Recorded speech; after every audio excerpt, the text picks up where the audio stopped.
अब उसकी तुम गिरने तक खा जाओ तो कोई फर्क नहीं पड़ता। भुट्टा है ना, भुट्टा के अंदर एक बोलते हैं ना, क्या बोलते हैं वो, तो आप कच्चे को उस तक को भी खा जाओ, मीठा होता है। मतलब दाने अलग करने के बाद दाने अलग होंगे ही नहीं, उसके दाने अलग होंगे ही नहीं, वो तो सीधा खा जाएगा पूरा, अच्छा लगता है।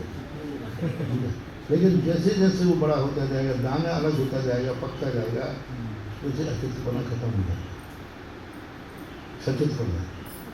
सभी अनार में भी यदि आपका सचेत, अब दूसरा दोष बन सकता है, ज़्यादा पक जाए तो योनि सचेत, दो प्रकार का है। अब जैसे सारे अनाज योनि सचेत हैं, योनि सचेत गेहूँ भी है। मैं कह रहा हूँ कि दो चीज़ें हैं अपना, एक तो अचितपना, सचेतपना। एक अचित होने के बाद वो योनि सचेत तो नहीं है। अब योनि सचेत कौन कहलाता है? जिसको बोल देने पर अंकुर हो जाए उसको योनि सचेत बोलते हैं। अब योनि सचेत उतना अभक्ष नहीं है। योनि सचेत तो सचेत में बहुत अंतर है। सचेत चीज तो अलग हो गई, वो तो लेना। योनि सचेत इतना अभक्ष नहीं है कि तुम उसको छूते ही उनमें चला जाए, बस उसको विनाश मत करो। सामान्य जैसे बीज आए दबा दो, निकाल दो, उसको तोड़ो मत। लेकिन फूल भी गया है तो इतना महान दोष नहीं होता, क्योंकि जीव नहीं है उसमें, जीव की उत्पत्ति का स्थान है। तो कितना अंतर है एक जीव को मार देना और जीव के उत्पन्न होने के स्थान को मार देना। अभी जीव नहीं है तो उसमें तो बहुत दोष कम है ना। जीव सहित हो, जीव का स्थान हो, कितना अंतर है।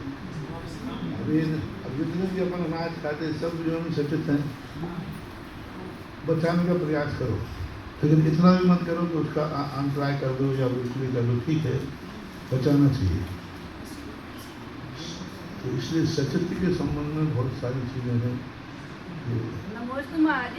लेकिन इतना भी कठिन मार्ग मत बनाओ, इतना भी। जैसे संयम सागर है, संयम प्रकाश है, उन्होंने इतना कठिन बना दिया कि तुम भोजन कर ही नहीं सकते।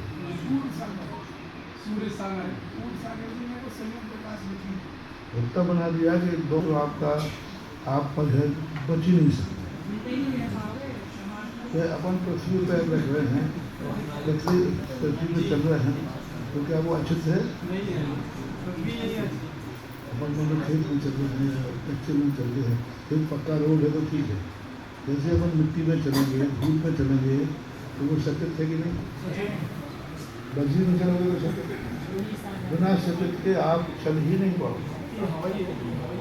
सुगंध की वंदना करोगे सचेत से, ठीक है, सुगंध डाल दिया, बात अलग है। अग्नि, पृथ्वी, जल, वायु, वनस्पतियाँ हैं, वनस्पति में अब अपने पूरे शरीर में बनी हुई वनस्पति बड़ी हैं।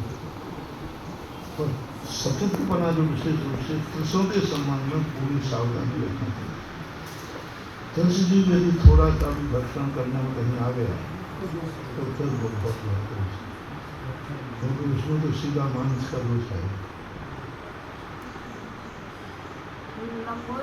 इसलिए यदि अपन को ड्यूटी वगैरह मिल जाती है तो अपन लौट आते हैं चौके के स्थान पर, रास्ते में नहीं। जहाँ अपन को भोजन करना है वहाँ यदि कोई उंगली आदमी बड़ा बड़ा है तो अपन लौट, मांस का दोष है। लेकिन वहीं यदि सचित वस्तु रखी है तो रखी क्या बात? वो तो पड़गान में ही लिए हैं, पड़गान में ही लिए हैं वो तो सचेत। हाँ, योनि सचेत है दो प्रकार का। तो सचेत और योनि सचेत दो चीज़ें होती हैं। योनि सचेत से परिहार योनि सचेत देना नहीं चाहिए, परिहार जितना हो करना चाहिए, लेकिन सर्वथा अभक्त या सर्वथा अछूत नहीं है। मरा हुआ जीव तो अपन छू भी नहीं सकते, लेकिन अब बीज आदि से छूने आ गए तो अब जैसे बीज है, कद्दू के बीज हैं, आजकल देते हैं बीज आदि आए, इनको थोड़ा प्राशुद्ध कर देते हैं। फिर भी यदि मान लीजिए कोई संदेह भी है तो उसका अंतराय नहीं चाहिए।